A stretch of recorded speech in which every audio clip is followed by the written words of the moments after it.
Welcome and thank you for joining us for Elders Climate Action Monthly National Call. I'm Jen Chandler and I'm the Director of Elders Climate Action. Tonight, I'm very excited to introduce you to Steve Held, who's a newer member of Elders Climate Action and who I've been getting to know recently. And in getting to know him, I have realized that he is a tremendously interesting fella and that we all have things that we can learn from his experiences as a climate activist and a rancher in Montana. But before we get started, for those of you who are new to ECA, let me welcome you. And let me share that here at ECA, we are grandparents, great aunts, great uncles, and everyday folks who are determined to do all that we can to leave a livable planet for future generations and and a clean, healthy, livable future.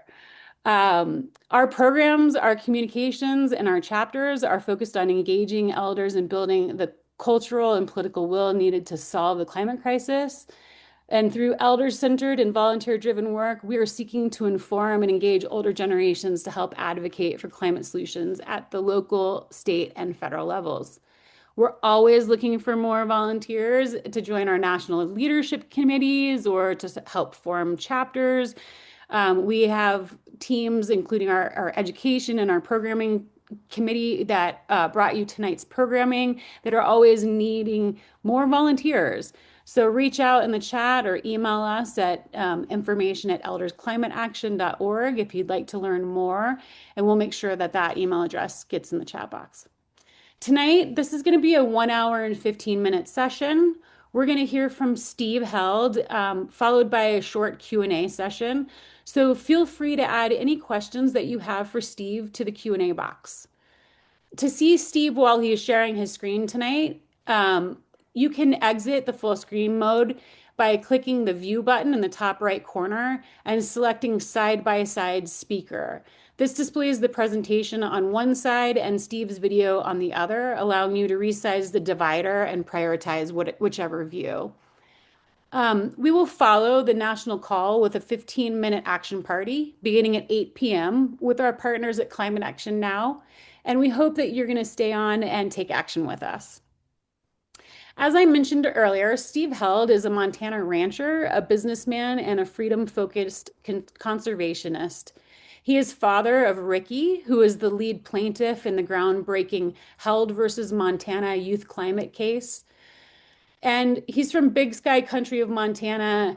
And from the Big Sky Country of Montana to the global stage, Steve has dedicated his life to securing freedom, food, fiber, and fuel while ensuring shelter, health, and dignity for all. Traveling over 1,000 miles a week, Steve connects people from Venezuela to Cuba to rural America, listening and learning and challenging policymakers to think bigger about abundance and equity. He is a conservationist. He'll share his personal journey and lessons from the land and his vision for becoming a good ancestor who leaves behind a world where both communities and ecosystems thrive. And tonight he'll talk about his latest project, The Last Best Voice. And we're so happy to welcome you today, Steve. Oh, thanks so much, Jen. I had to go turn my light on. It's getting dark here in Big Sky Country. So I'm going to take my hat off now. As my people say, you wear them all the time except at church and in Mama's house.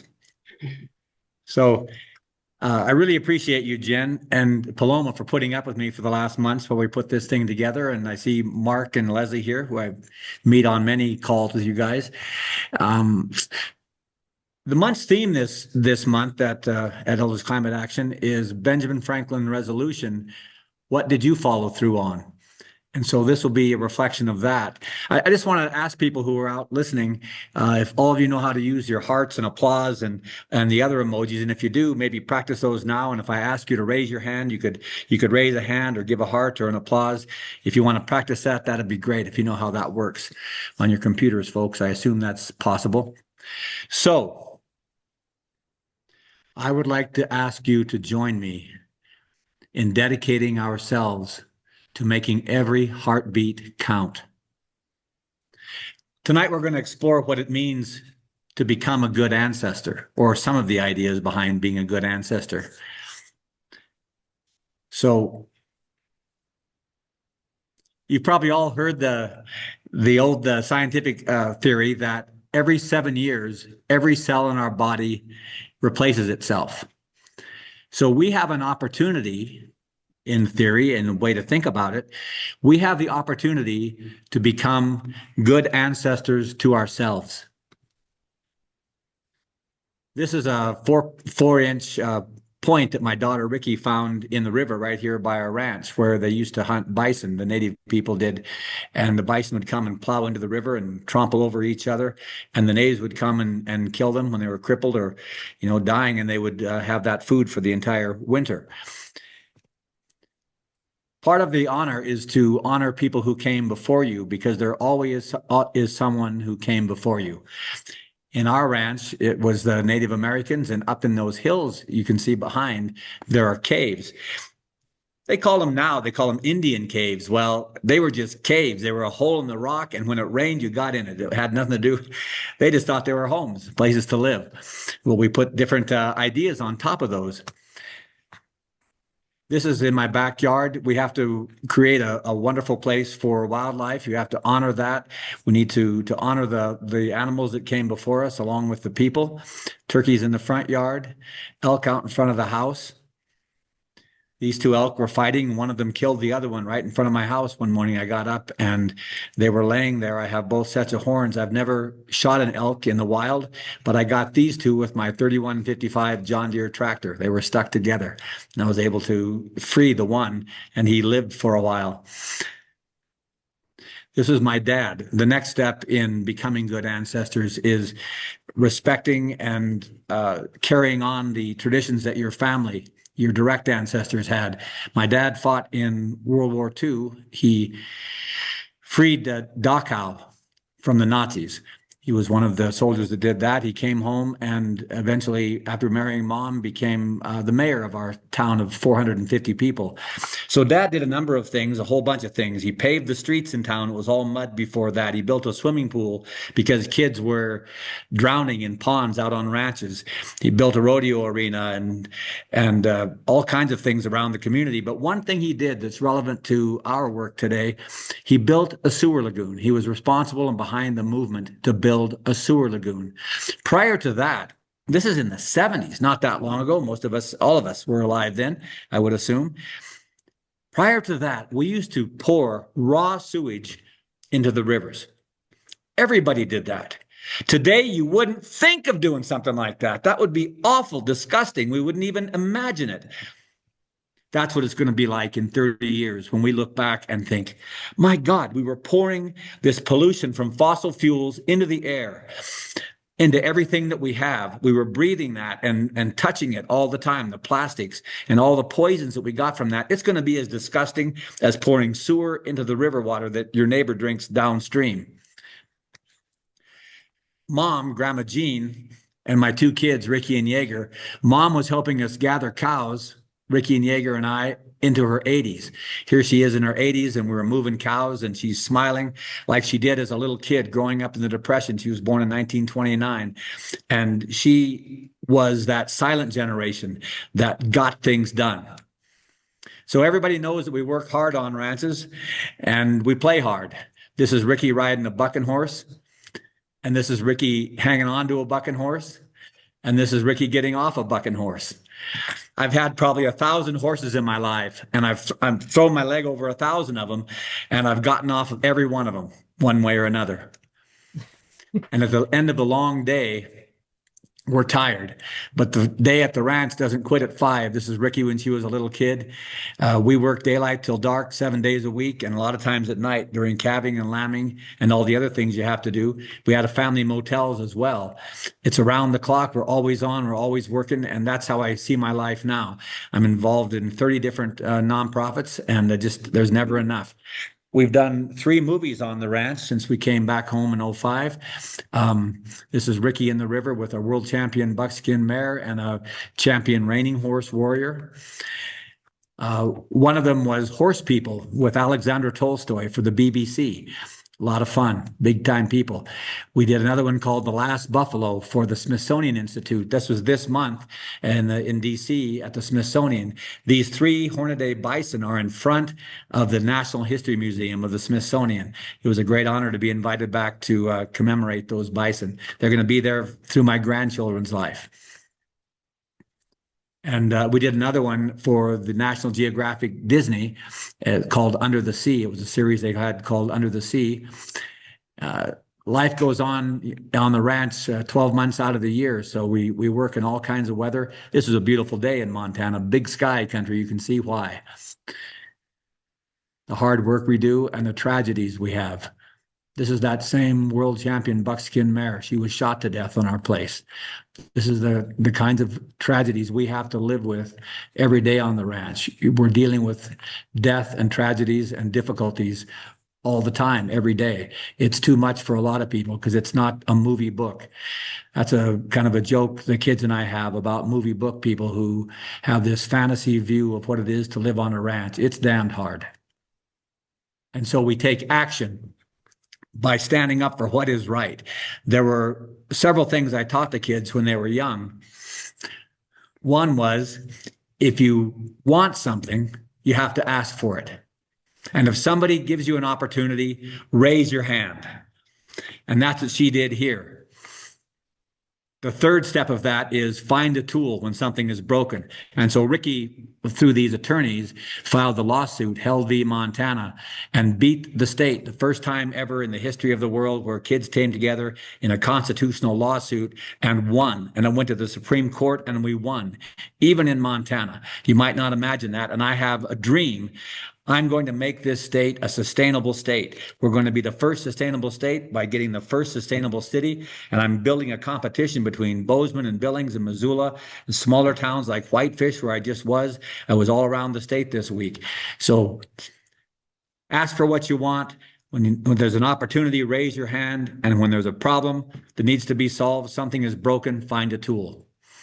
And when we came back from that trial, the coincidence was there was a flash flood at our driveway. The first time ever anybody had seen a flood like this. There were 13 places from between town and the ranch where the water was running across the road. I wonder if this will play. So this is as we got home from the climate lawsuit. No one had ever seen this before. And running down.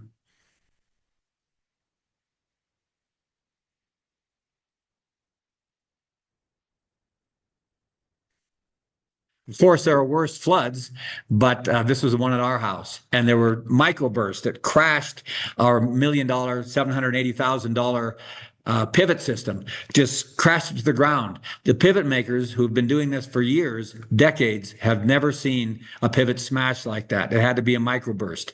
The winds on that same night, we had mown all our hay. We'd piled it up in windrows so we could come up and bale it. Those windrows were scattered. We lost all the hay that year. Those are the kinds of disasters we have all the time now with the climate disasters.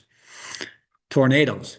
This is a tornado we saw from our house. As spread out as we are, my nearest neighbors are a mile in every direction and the others are further. And this tornado out in the middle of nowhere smacked one of my neighbors' houses and wiped it out. When I was a kid, the only tornado I ever remembered was in 1967. There was one that came through the area. We were amazed. It was a big deal. Now we've had as many as 3 and 4 in a day in storms. Climate is happening. This is a fire last year. It's called the Short Draw Fire. It burned 40,000 acres in one day. It was headed directly toward the ranch. If it had burned another day with the same winds, another 40,000 acres, it would have wiped out our ranch. It would have gone right over our place, would have burned out our houses and everything else. At the same time this fire was going on, my son was down in Sheridan, Wyoming, which is not too far away as the crow flies. And in Sheridan, on the same day, there were fires, there was hail, and there were grasshoppers that caught on fire on one side of the interstate, hopped across the interstate, and caught the other side on fire. So if the Bible is your thing, here we've got hail and fire and locusts catching on fire and going across the street. Disaster. And this year, this is a current map. This is the average snowpack in the mountains above us. Our ranch is on the far southeast corner of the state, and you can see in the mountains above our ranch, above the Powder River, there is 0% of normal snowpack. That's a disaster for us. That's our rivers, that's the water in the aquifers, that's our irrigation, that's what our livestock drink. So we engage, we confront. Rikki had the lawsuit, and I was going to last year's Montana Stock Growers Association. My great grandfather came out in the 1880s to Montana, and he was one of the first stock inspectors for the Montana Stock Growers Association. And when the Sundance Kid robbed the Belfouche Bank, my great grandfather, Billy Earl Cathy, sounds like a cowboy, doesn't it? Billy Earl. Billy Earl chased Butch Cassidy out of the Sundance Kid out of Montana Territory. And his son, my grandfather, Gerald Cathy, was the undersheriff in Carter County years later. And he shot a man in Alzada just to watch him die. He did shoot a guy in Alzada once, but it was over a fight over hay. There has never been a conviction for murder in Powder River County. Even when two guys were standing around a crowd, one of them pulls out a gun and kills the other guy. I guess he had it coming. So we were there. The speaker was going to be the Supreme Court Justice Corey Swanson, who's the head of the Supreme Court. And he was getting ready to speak, and I enticed Rikki to come to this event by offering her food. She came, I called her over there, and I introduced her to Corey because I wanted him to have to look in her eye and see the human being who he was damaging by his ruling. That's what we have to do, folks. People talk about going across the aisle. And what most people think when they say that is, oh, they're going to come over to my side and agree with me. Bullshit. You have to get up off your ass, walk across the aisle, look that person in the eye, and show them that you're a human being.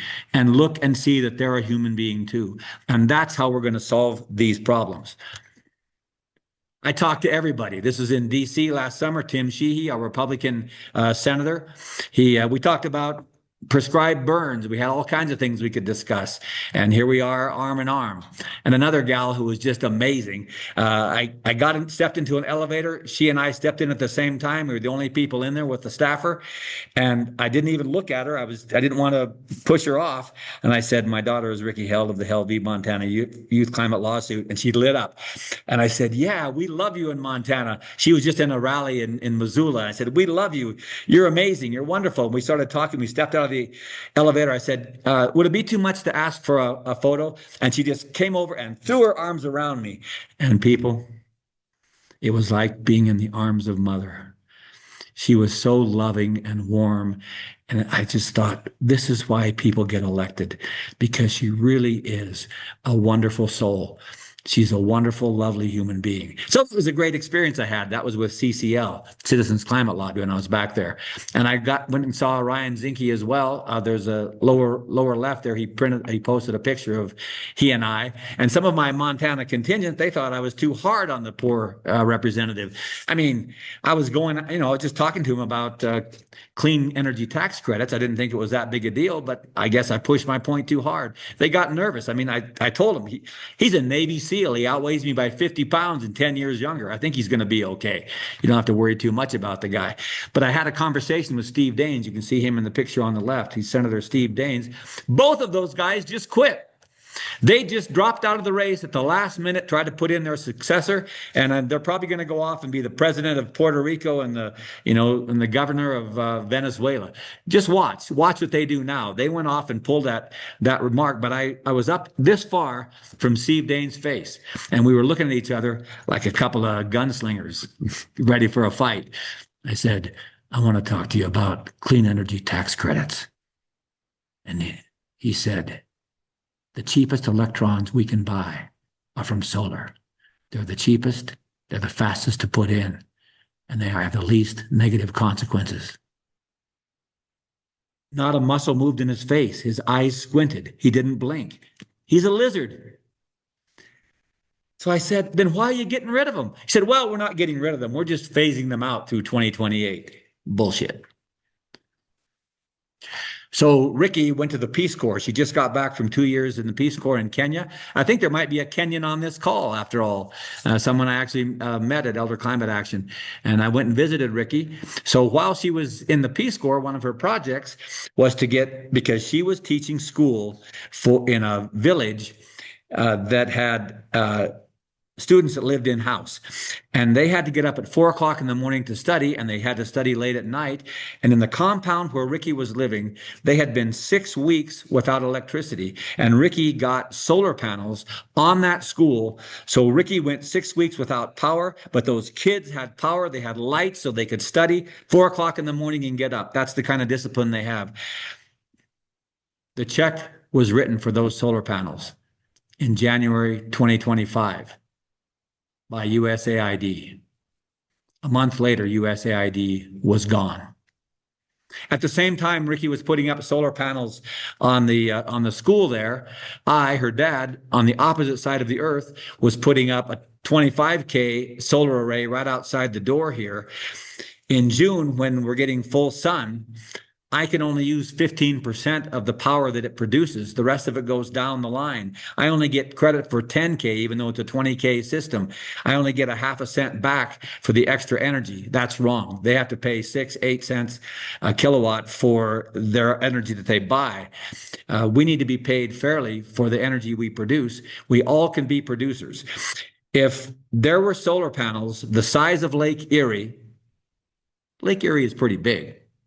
But if there were solar panels the size of Lake Erie, we could power the entire United States, transportation and all. And then you think, wow, Lake Erie, how did we get solar panels on Lake Erie? We've got Nebraska, Idaho, California, Montana, Wyoming, Texas. There is so much space. This can be done with solar panels alone. We don't need to, because we have wind turbines. If we put a wind turbine on top of every abandoned oil well in the United States, I'm talking about just the abandoned ones. They've already got power lines running to them. They're on the grid. We can pump that energy back in. So we put a wind turbine on top of every abandoned oil well in the United States. We could produce enough energy to power 2/3 of the world's needs. We have the ability, folks. It's not because they don't know, as Steve Dane trained us. We don't have anything to teach them. They're doing it deliberately. They're stealing our power. We can solve this problem. Small hydrogen. That's another way. You can power it with a small solar system using water. You can use sewer water, like the water that goes into the sewer lagoon. You can use that. You can use the water that's at the bottom of the Berkeley pit, a mining exercise that made it the richest mountain in the world at one time, but it's polluted water now. They have no use for it. We can use it in hydrogen. There are many ways we can solve these problems. So advocate. Town of 450 people, where 86% vote for Trump. I painted the town tester. We had more signs, I swear, per capita than any town in Montana. So we had signs all over the place. Get out and advocate. And I travel the state now and join with groups. You see all the cowboy hats in there. This is Montana Farmers Union, just one of the groups. This is advocating around the world. This was in Rapa Nui just a month or so ago. I'm a pilot, and the pilots let me get in the cockpit. They were leaving Rapa Nui, which was known as Easter Island to most of us.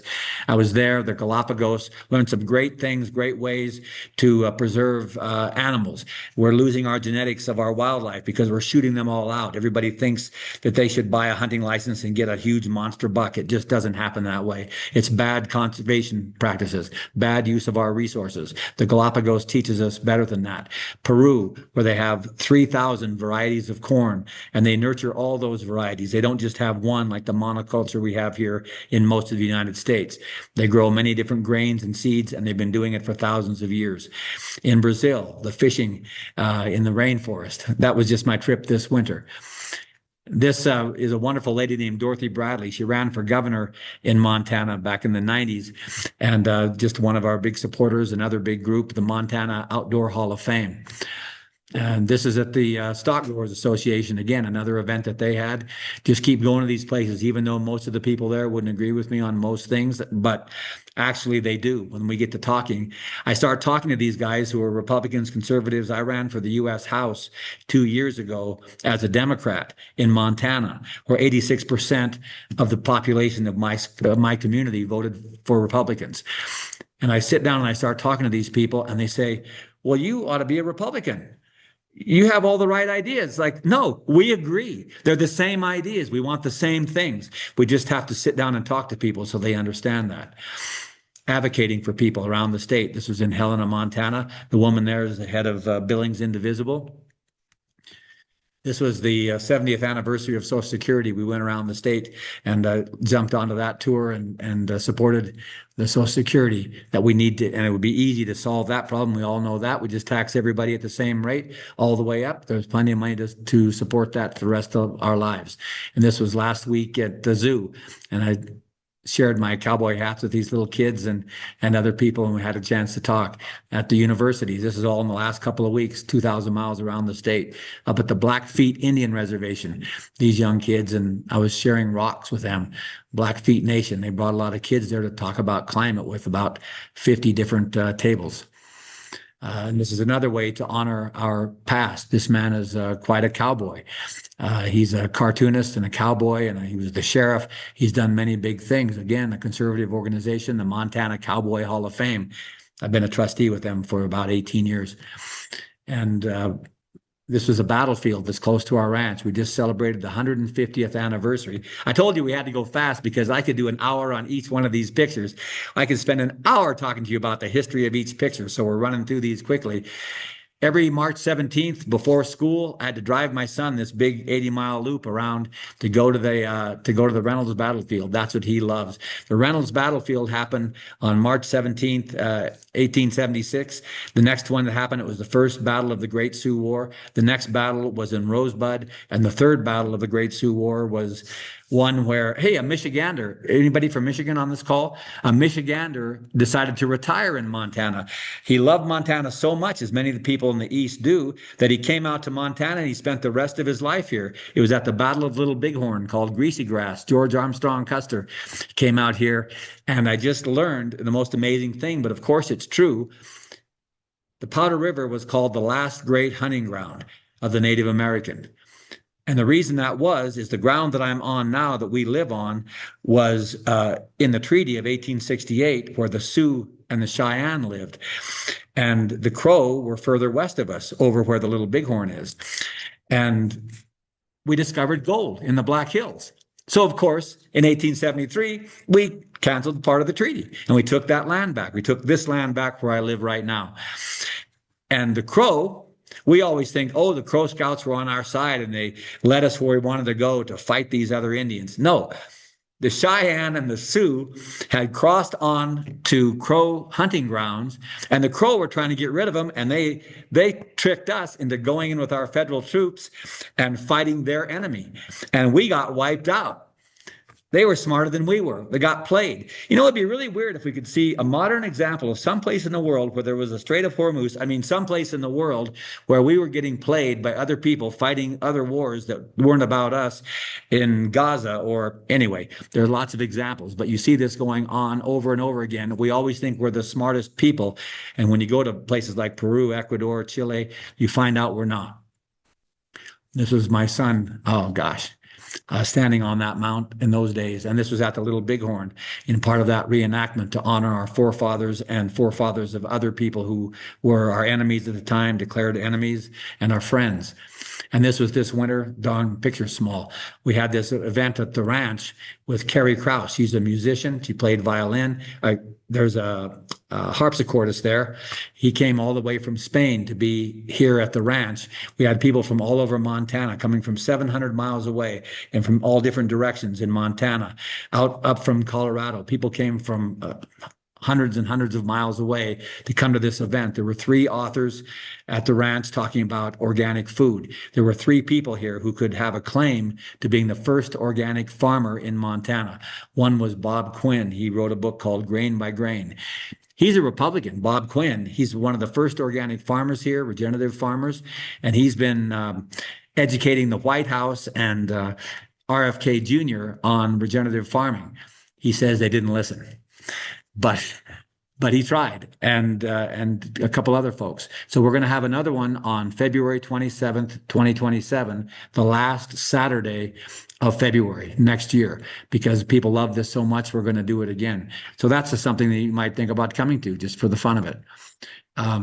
Another way we honor our ancestors is by honoring our future generations. This is a brand that I developed for my kids. They were twins, and when they were in utero, I developed this brand, which is legal and it's cutesy and it's not very macho. It's kind of movie book, but I call it Twin Hearts Smiling Horses. It actually in ranch language would be backward lazy heart, forward lazy heart, quarter circle. But that's not as much fun as Twin Hearts Smiling Horses for my kids, Rikki and Jaeger. So we do all that, and there's rainbows for everybody. Rainbows, rainbows, rainbows. And then the sun sets as we ride off into the sunset, because the sun will come out tomorrow. So in conclusion, make every heartbeat count. Join me in that. Celebrate cultures and creatures. Protect the land, air, and water. Honor your ancestors. Work hard, play hard, volunteer. Fight for dignity and right. Protect your home and your neighbor's home and your neighbor's neighbor's home, whoever they vote for. Advocate, educate, celebrate yourself and others in truth. Have aspirations for the future. Think big. We can't just think about maintaining the same or moving backwards to Biden era or anything else. We have to think big, move forward, and do bigger, better things. And the last thing I want to say is everything will be all right if you ask for what you want. And when someone offers you an opportunity, find a tool and raise your damn hand. Thank you, guys. Thank you so much, Steve, for joining us. That was very inspiring and motivating, and you're such a storyteller. I think, I think I could listen to your stories. As a matter of fact, I think the first day that I met you, I listened to your stories for a couple of hours, and it was just a great conversation. We talked about so many different things that I knew we had to bring you to have a call and share some of that with ECA and some of our audience. And I know in the chat, you've been getting some love. I know one of our members said, I really love this guy. He's awesome. And let me start with the first question for you and actually, if you want to in the screen share, then people can see your face a little bit better too. But let Who wouldn't me want that? ask you, how did you get involved? How did you get concerned with climate change? Like, what was the thing that actually brought you in to working on climate from being in a sort of rancher Hollywood film background? How do you go from there to climate action? What brought you there? Well, this is kind of a interesting. Thank you very much. It's the most important question, I suppose. My mom was a very progressive thinker in this small town of conservative people. She was one of 10. My dad was one of 10. So there were a lot of people there. She was considered the smartest one in her family, just to put it bluntly. And they looked up to her. She was the third out of 10, but she was the one they all went to for leadership. And I would say it was her example. And I brought the kids home when they were 4 so they could be raised closer to grandma. I knew that if they grew up on a ranch, that they could always move to a city and still have the ranch in them. But if I raised them in the city, they would never come home. So there was a USGS scientist, water hydrologist, two of them who came out here since the 70s, and they would stay at the motel. And they loved music and opera, and they would come, and my mom would sing with them. They would play music, and they would have a great time. Had these big feasts of, and bring all their researchers in, and they were measuring the Powder River and figuring out the history of the Powder River. So my mom made this relationship with these scientists. And as my kids were growing up here on the ranch, the scientists would come out, John and Bob. They became great friends. And my kids would go out with them and help them do measurements, help them with their scientific experiments. They would come back every year, have to do their measurements. And then we went to put pivots in. And the state was saying that the water we were pumping up from the wells was not the same as the river, even though it obviously was. There was something wrong. Something was broken, and we needed to find a tool to fix it because we were saving water, but they wanted to charge us more. They wanted to take away our water rights, even though we were saving water. So she got inspired and got involved with this lawsuit. And all of a sudden, you know how parenting is. I'm in the game. I guess that's how it happened. I love Long that. answer to a short story. I love Short that. I'm a question. second generation climate activist too, so I very much appreciate that part of your story. Um, Tell me now, do you and Rikki advocate together on climate issues? Are you all working on same issues? Or are you working on different issues? Um, how is that intergenerational work? Something I was thinking about today, Jen, that's really a cool question because there are a lot of people wanting me to run for statewide office. And, I ran for the U.S. House last time. It could be for a Senate seat. I just thought this morning, though, if I ran for governor, I'd be getting sued by my daughter. How the hell does that work? So I better not do that. Anyway, yeah, That's sure we do. yeah. So are you you do a lot of advocacy work together then, I assume, on Yeah, similar she gets issues on or a on the lot of same issues? calls. I'm more gregarious than she is. She's intelligent. And we work together a lot on a lot of these issues. We talk every day. Just this morning, she was offered a doctoral program at a really good school. She'd been trying to get into schools for glaciology. Every school in the world wanted her. They would have taken her. She now knows all the best people in all the, I sound like Donald Trump. She knows all the best people in all the best schools. Every one of them loved her. And I'm None of them have funding. yeah. So she's going to have to do a little different. If she stays in the US, she'll have to do a little bit different doctoral work, not glaciology like she wanted. She's also considering Australia. Oxford's talking to her. She doesn't know, but she was offered a doctoral program this morning. And oh, that's great news. That's really great. I'm sure that being part of the lawsuit helped introduce her to a lot of connections and scientists and things like that that really are helping her find her place. Yeah, absolutely, Jen. When she was here, when this whole thing was going on, you can see I'm more of a show business kind of guy. Rikki and Yeager signed with my agent on the day they were born. Literally, as they were being born, they signed with my agent, and they were Scully's baby on X-Files and a whole bunch of other stuff. Anyway, I'm more the show business person than they are. And so she had been in Teen Vogue on the BBC. They came out and interviewed her, New York Times, LA Times, Fox News, MSNBC. She was on everything all over the world. One day she came into my room. She was still a teenager in high school. At night, she came into the room. She said, Dad, Cosmo just called. They want to do an interview. I said, Cosmopolitan? She said, yeah, I think they do fashion or something. She's so unassuming. She's such a wonderful human being. Her article in Rolling Stone is one of the best. That's one we really like. So if you want to look one up. But yeah, we work together. But with all this going on, I'm always promoting her and wanting her to do things and be more involved and in the public world. And she says all the time, Dad,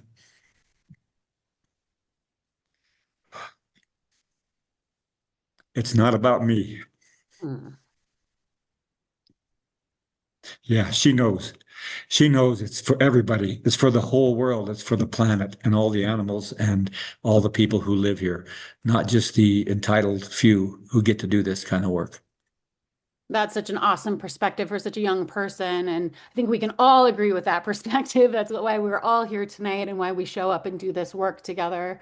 Um, Tell us how Rikki became involved with the lawsuit. How did she connect up? Yeah, and I apologize for being so emotional. I cry when I give speeches because you have to open your heart up and tell stories about yourself. And Montana men don't do that, right? So I cry, but I say, beware the man who cries. He's a dangerous son of a bitch. So I think it was through Forward Montana. They had a 25 under 25 program. Her brother was named one of 25 under 25 in Montana, and they sent out a notice looking for youth that wanted to be involved with this. And I told both kids about it. She raised her hand. She was She the wanted one. to do it. My son didn't. There was no pressure at all. This was what she wanted to do, and she knew it. And they loved having her. I mean, the ranch kid, it was, if you look at the map, I should have put that on too, of all the 16 youth plaintiffs, I call it all 16 of them. Rikki is over in eastern Montana by herself. All the rest are in the liberal part of the state. But, yeah, she was a blessing to them, I think. That's the way I look at it anyway. I say hashtag proud dad. Absolutely, I can imagine. And how old was she when she got involved? I think she was 15, maybe coming 16, right around then. So she was, early high school. They were pretty young, a lot of junior high, high school kids. She was the oldest of the group. I imagine that being working on a court case and having that kind of national exposure and things like that is was probably fairly impactful on your family. What Jen, was I was afraid. This is a lesson for everybody. You can't be afraid. And that's, I'm not afraid of much, but um I was afraid that they were going to beat her up, that we would get nasty calls and all the stuff you hear about. None of that happened. They're afraid. So she testified. She was the third person to testify. She was the first youth to testify. Maynard Ellington, she testified first. She was actually the youngest person at the convention in 1972 that wrote our current constitution, best constitution in the country.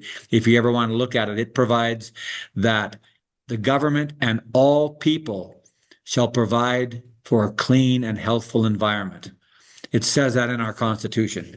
We can go a lot further with what that means.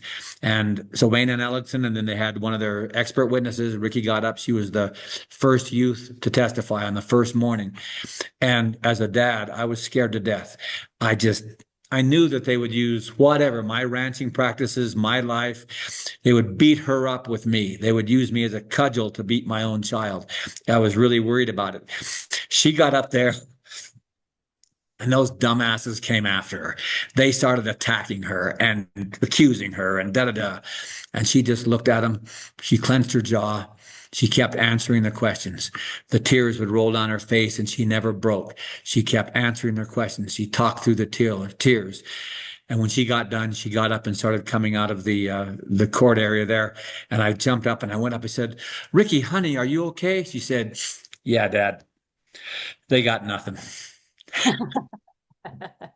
She's I mean, awesome. that must have been hard for you. That must have been a hard part for you to like have to watch that and have to sit there, right? Yeah. Yeah. But they didn't do anything to her. She beat the hell out of them.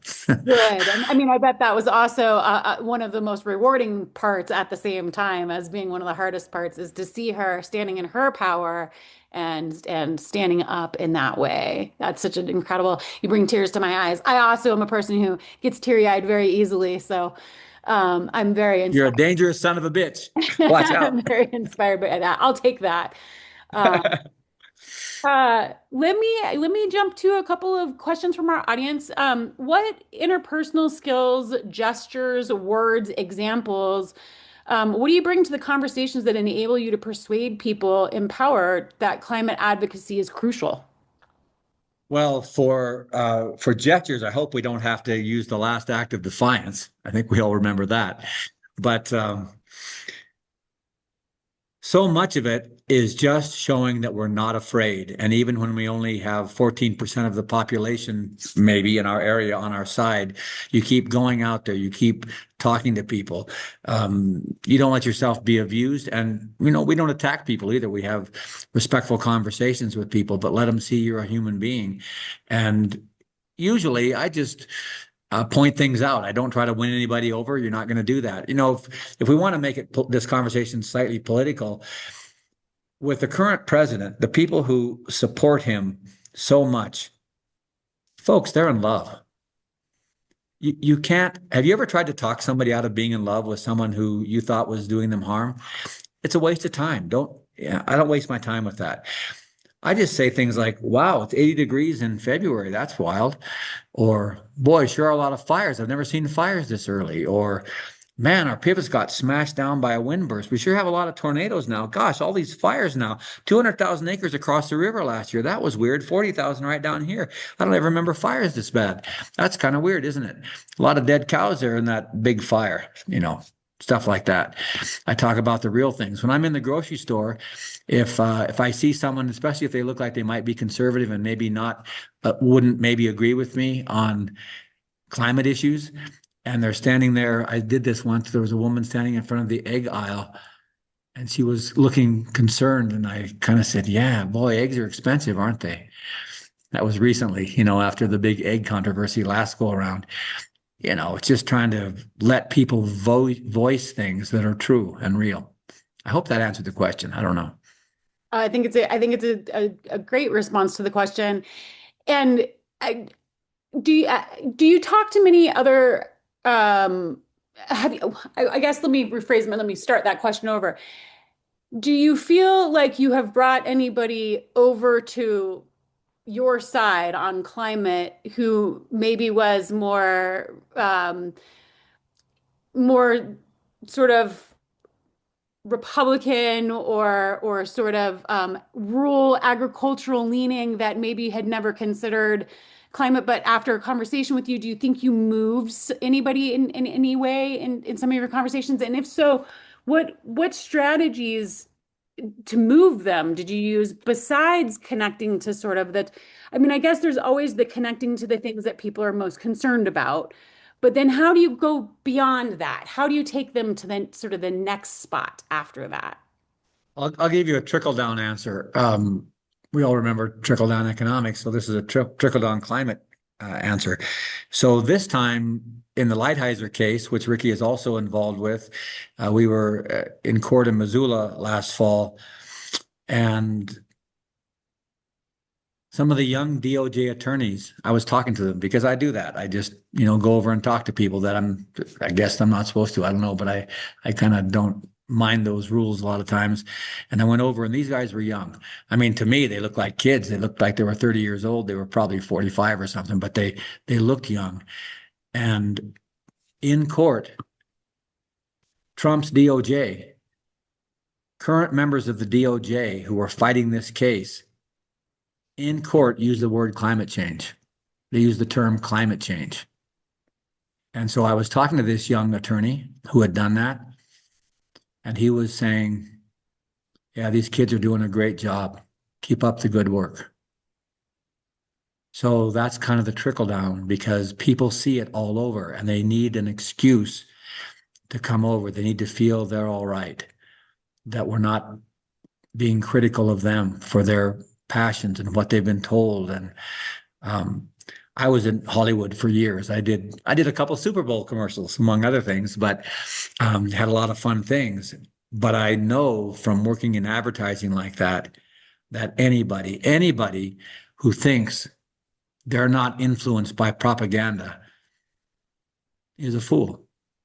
It affects all of us, and it's hard to see the truth. So it doesn't hurt to listen sometimes and see if we can find something there that can help bring people across, because I'm seeing it more and more. We have crossed over a threshold. Something changed about the time the Supreme Court case was decided in our favor. Something changed. It's not because of the case. The case happened in concert with all of these other things that are going on around the world. Greta, gosh, look at what she did. Rikki sailed from San Diego to Tahiti in college, in one of her courses in college. So I guess she's doing a little Greta thing there. But yeah, it's coming into it with compassion for the people you're talking to, even if they say they hate you or whatever. Come on, can't we be grown-ups? That's our job. Well, and I think you brought up a really important point, which is sort of this era of misinformation and disinformation that we live in, right? Which is like just trying to help people, just trying to make sure that people are connecting to accurate information. And so I think a lot of times people just aren't in the know and they just, think that they know what they're talking about based on the limited information that they've been given, but with a fuller picture of information would have a different perspective. And I think we've seen that in a number of examples over the years. But I think, even in things like renewable energy and things like that, I think you've kind of shared some of those stories that prove that point tonight in this discussion. Well, and Jen, I think humor is the big thing. That's what I use. I was voted class clown, and I've never gotten over it. It's probably the biggest award I've ever gotten. So, and you could see, I even in the presentation, I used points of humor, and then put a picture of that dead horse, or points of humor, and then a skeleton. Just things to shock the system, to get people's attention. So I was talking with just storytelling. Some people, you're so nice. Some people just say I'm full of shit. But I was talking to a woman last weekend, and she's very conservative, a Trump voter, a big supporter, but she's a psychologist. And she was talking about all of the characteristics of a narcissist and all of these negative human behaviors and actions. And it never occurred to her once that's what we think of Donald Trump, that there's that perspective on him. But we talked about a whole bunch of things, and she started to get a little defensive at one point. And so sometimes, and this is what I talk about with my union friends and other working class people who are, agree with me on a lot of this stuff. You got to punch them in the nose. Sometimes you punch them in the nose and get their attention, and then you can laugh with them and talk to them. So sometimes you just got to do that. And so with her, near the end, she said, "I know about you. I know what you did, Hollywood and stuff." So to them, Hollywood means, drinking baby's blood and eating flesh or something like that. And so I said, "Oh, so you mean I know more than you?" It's just, yeah, kind of a wicked sense of humor, and I haven't gotten beaten up for it. But we have to approach people with compassion. Apologies. I think I totally agree with that. And I think a strong sense of humor is always a good way to just start conversation with people too, and sort of lighten the tone of things, right? And I think one of the things that and maybe Paloma can drop a link in the chat, but there was a recent article about using fun in climate activism. And I think, it's such a struggle sometimes to remember that everything doesn't have to be so serious in this work, that we are trying to sort of access our most deepest levels of humanity. And sometimes the best way to access those things are actually through things like fun and humor and lively conversation like we're having tonight. So I appreciate. Yeah. I think we might have time for one or two more questions. Let me ask this one that I want to preface this with. This is a question from Mike Allen from our Oregon chapter, and Mike is very engaged and has been hosting weekly climate strikes for I think they're on 340 something. And Mike, maybe you can drop that in the chat for me so I can correct my number there. But of weeks of climate strikes. So they've been at this for a long time now. Actually, since Greta started her climate strikes, Mike got inspired and started his climate strikes. And so he's asking you the question of how do you get youth involved with us elders? Oh, yeah. Well, I have a pack, Last Best Voice, as you've seen, and I'd love it for you guys to go on there and look. They're very gentle answers. It's not super hard hitting, so you might not get validated in every way you want, but I think there are a lot of answers there for ways that we can approach this work. And on my board, the youngest member of my board is a high school student. As a sophomore, he's now a junior. As a sophomore, He was the chair of the Montana High School Democrats. And he resigned that post to become number 6 in the nation for the high school Democrats. I got him first, just spotting talent. And he won the state high school all-star academic team, which my son was on that twice, and he just won that as a junior, this young man. So you find people who are engaged, who are interested at some level, and find something for them to do. My kids grew up without television. They didn't have phones until later, and they wanted very simple phones.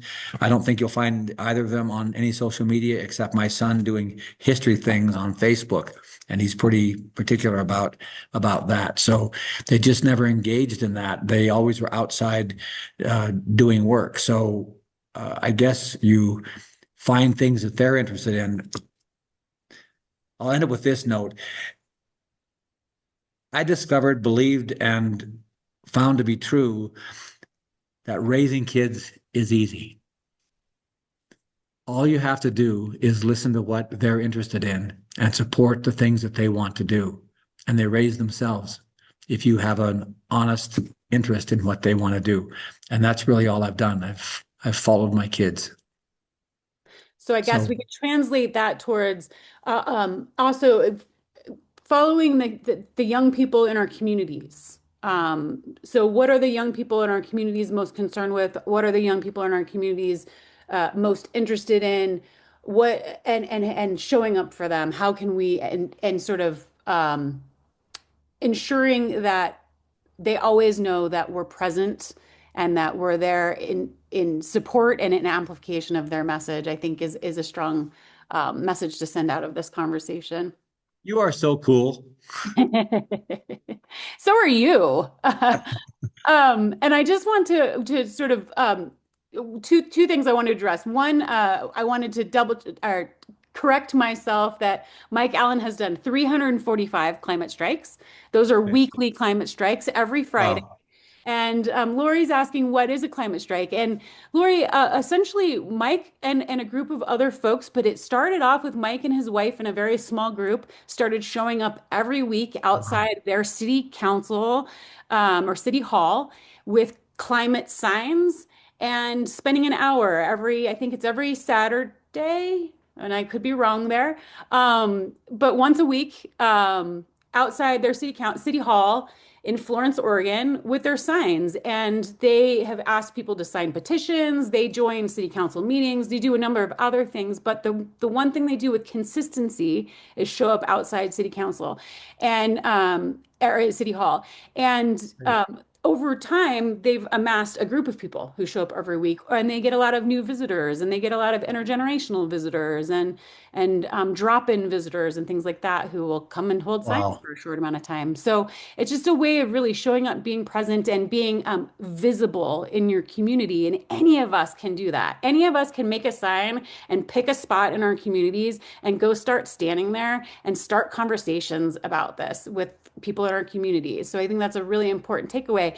And when you start doing that, young people are going to start showing up and joining you. I think Mike can be a testament to this, that young people will start showing up too, and people of all generations will start to show up and join you. So that's always a good pathway I want for. to buy that guy a cookie, and that gives you a chance. That gives you a chance to have humor too, at the No Kings rallies. How much fun did you have when you're in a crowd of 5,000, 10,000, whatever it is, 100,000, and there are only a couple of people go by honking and with the Trump flags and all that. There are only a couple or a few, and it's nothing. You just ignore it. It just goes away. Being out there and showing that we're here, and Mike is the one who started it. Obviously, he started all these hundreds of thousands and millions of people around the world. But in a way, yeah, it's beautiful. Agreed. And then I want to say one last thing to our audience. That is that we are recording this call. We will send out the recording tomorrow in a follow-up email. We will also make sure that we include all the links that are shared in the chat tonight in that follow-up email so that you have all those resources in one spot. So don't worry about trying to capture things out of the chat or any of that. We'll make sure that all of that translates over into that email. You should expect to receive it within 24 hours. So it'll probably be closer to tomorrow evening by the time we get it done for you. But thank you so much, Steve. I think this has just been such a refreshing and inspiring conversation. You're such an incredible storyteller. It's amazing how many miles you can put on yourself in such a short amount of time. I know that I think you and I had an email exchange 2 weeks ago, and you were like, between now and when I see you, I'm going to be doing 2,000 miles. And that what a feat that is. And what an important thing that is for Montana and moving Montana forward in climate solutions. So thank you for all of your effort. Thank you for finding and being a part of Elders Climate Action. We're really grateful that you're in this community with us. And we hope to bring you back and connect with you in more ways in the future and learn more things from you. But I think tonight we're at the end of our time together. We're going to turn it over to our Climate Action Party and to Kaylee Beam from Climate Action Now, who's going to get us started on our action party tonight. And Steve, if you want to hang out and stick around, maybe we can have a little bit more conversation while people are taking actions tonight. So I hope Absolutely. everybody will stick around with us. And we have quick and easy ways for you to take a few actions tonight and really start asking for the changes that we've discussed in this great conversation. So, Kaylee, why don't you get us started? Yeah, thanks so much for having me on. As always, I love participating in these national calls and being a small part of the wonderful work that ECA does. So thanks so much as always. I'm Kaylee Beam, Director of Content at Climate Action Now, and I work with a great team of volunteers to put together actions like the ones you'll be taking tonight. So if you've been here a few times, you know the drill. I'm going to share my screen and get us ready to take some action. So you should be seeing what we call our goal tracker. On the left side of the screen, we have this globe, which will fill in and iterate as we take action here tonight. And just like the last few calls, that QR code and link that you see will take you to an action carousel on the Elders Climate Action website rather than the CAN app. So if you want to access the carousel on your computers, feel free to type in the short link. I'm going to drop that in the chat right now. There we go. So just click that to access tonight's actions. Or you can just pull out your phone or tablet, point the camera at the QR code box, wait for that little pop-up to appear, and tap on it to get to the carousel. If you've never used the carousel before, you'll have to put in some basic information to take action, like your name, address, email, and personalized message. And if you already have an app account, you prefer taking action in the app, that's totally fine. Tonight's campaign will still be there, and you can access it through the Campaigns tab. And if you want to take action through the carousel, but you never used it before, you've only used the app, don't worry, you won't lose your progress. You should be sent, it'll recognize your email, send you a verification code, and prompt you to enter that, and then all your progress should appear. So feel free to get started. Our goal is 100 actions. We have a pretty broad focus tonight. I wanted to kind of choose actions that in their own way, each one focuses on building a better future. So there are some focused on protecting our public lands and national parks, others focused on advocating for innovative, forward-thinking clean energy technology. So we've got a real range tonight. So feel free to scan that QR code and get started.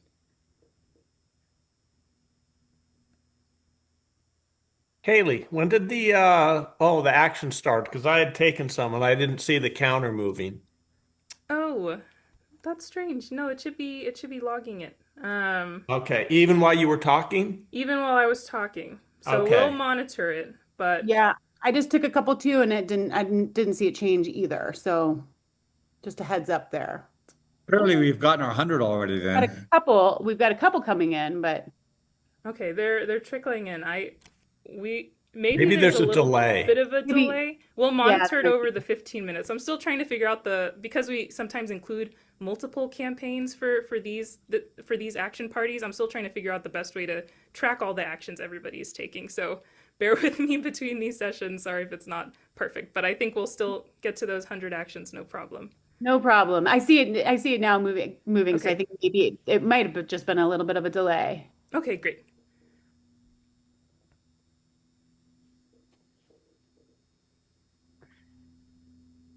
Excellent. And Steve, while people are taking action, I know that there was a question in the chat box that someone had asked, and that I think maybe might be an important one to answer, and that was, and I'm looking for it. Hold on, let me see if I can find it. But that was one about if you think Montana's economy is sustainable without Powder River and without the coal, I'm guessing here uh, in this Sure. thread. Sure. Let's talk a little about the coal here.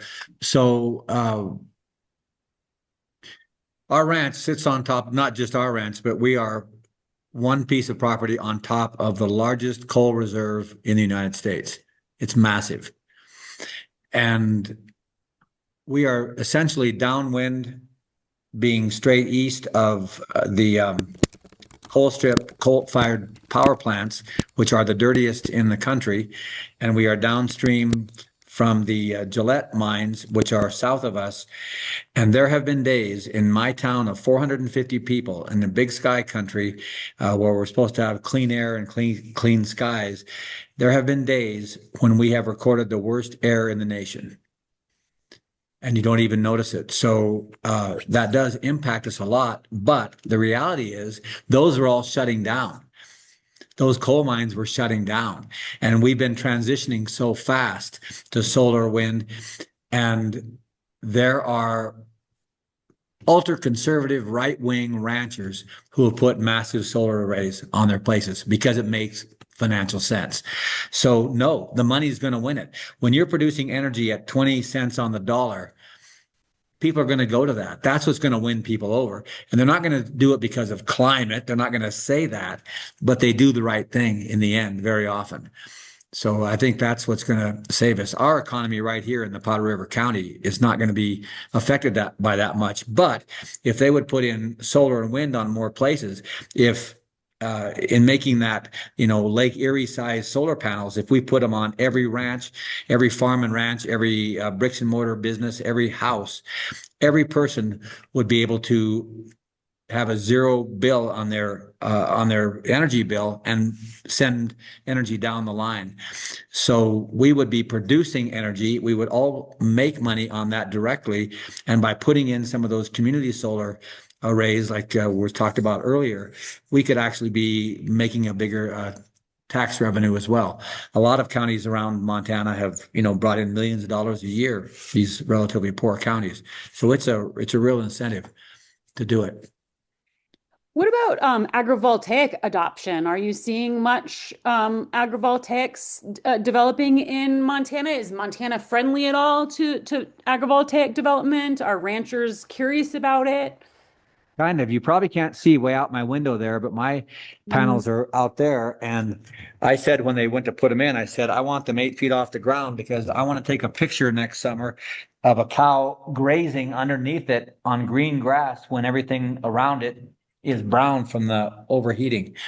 So yeah, people see it and they know that it works. And if it makes them money, they're going to do it. So yeah, it's a good thing. And another question that was in the chat that uh, someone had asked earlier that I didn't get to is considering the amazing number of catastrophes farmers are subject to, you would think the need for statewide or even countywide insurance systems might be popular. Do you hear any concerns and conversations starting about things like that in Montana? Just coming off the cuff. I haven't heard those conversations very much, although it's funny how often I've had so many thoughts already. It's funny how often the people who complain the most about government, when you look at their returns, if they have to declare them or if they have a corporate ranch, they get the most benefit. They take huge amounts of subsidies. It's just amazing how it's rigged in that way. And most of the smaller farms and ranches can't even take advantage of those subsidies. So, yeah,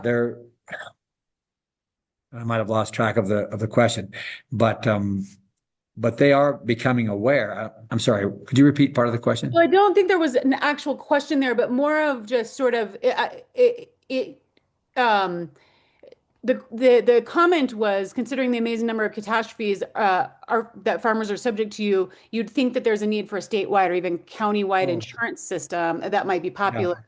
And so I guess the ultimate question there is that a conversation and is that a concern I know, where I live, insurance rates have gone up astronomically. I live in wildfire country, and as Yeah. do, I think you, Steve, my insurance rates have gone up. 2019, I was paying $980 a month, and I now pay $2,900 a month. I mean, excuse me, a year, for homeowners insurance. And I know other people are facing a lot of similar things like that. So I guess, Yeah. and I, I imagine farmers have, there's agricultural insurance of some sort, right? Ranchers have well, insurance. yeah, and the way we get, yeah, my business is in town, it's almost impossible to get insurance. It's become essentially impossible, and it's so expensive that literally, I mean, there were a few years ago, I had to re-roof everything, and it cost over $100,000, and I could have just paid for the job in about 4 years of premiums. But most of the ways that we get insurance are through federal ag programs and disaster relief. The problem is, the difficulty is you have to sign up for them, and then you have to comply with everything, or you may not qualify. You probably won't qualify. And they make you jump through so many hoops that are usually impractical because they're doing it on a federal level. And a lot of the requirements don't apply. So sometimes people get so fed up with it, they don't want to engage with that because they're impractical solutions often, and they could do much more with much less if the programs were geared more specifically to help the actual need that they have. And then, the welfare state that comes out of it too, mostly with the big farms and ranches that are massive, and they don't need the money. The billionaires who come up and buy these big ranches, and then they get all these subsidies, while the little guy has a really hard time qualifying for anything. I don't know if that helped, but it's really tough. And so part of what's happening is they use this sense of independence that Montanans have, and a lot of farm and ranch people around the country do, this sense of independence against us.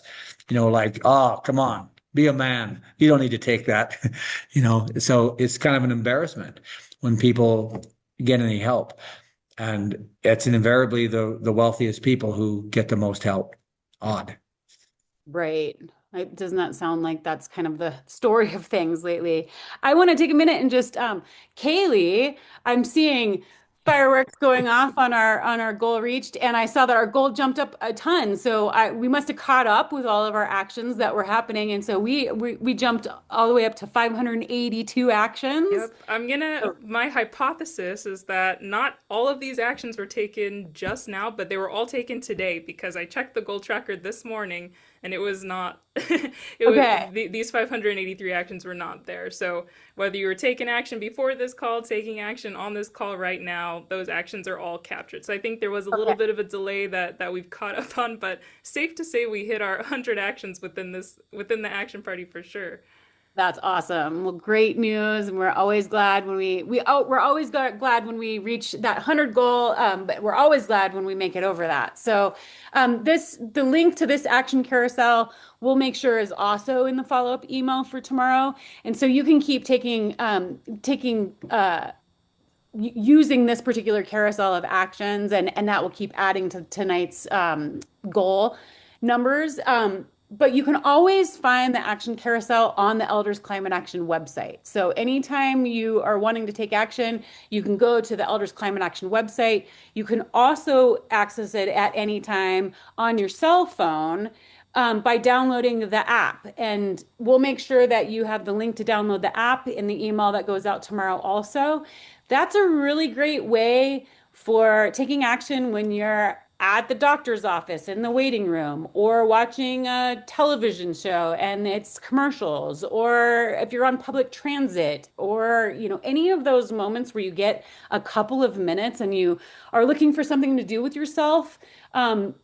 Take a couple actions and make it a daily habit. Our legislative decision makers, not just legislative. Let me rephrase that. Our decision makers at all levels of government and in business and industry and all of these other places need to be hearing from us.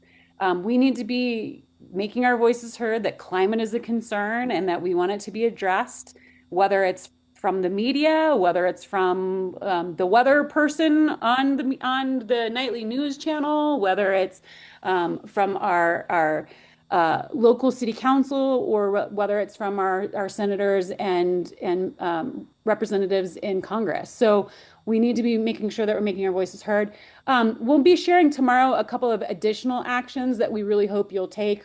One of them is our action on coal ash, which is a federal agency comment period to the EPA. This is a really important thing that we need to do is make public comments on these decisions that are being repealed by this administration. And so we'll make sure that you have access to how to make a comment to the EPA in tomorrow's email also. We're at the 15 minutes past the hour. Thanks again so much, Steve, for tonight's discussion. It was such a great, lively conversation. It's so inspiring and motivating, and such great storytelling. I think we all have something to learn from your storytelling. Kaylee, thank you so much for joining us again for another awesome action party. And for everybody that joined us tonight, thank you so much for being with us. And we hope to see you again next month. So have a great month, and we'll see you at our next fourth Tuesday national call. Thanks so much, Wonderful. everybody. Appreciate it Thank as you, always. guys. Thank you, Kaylee. Thank you, guys.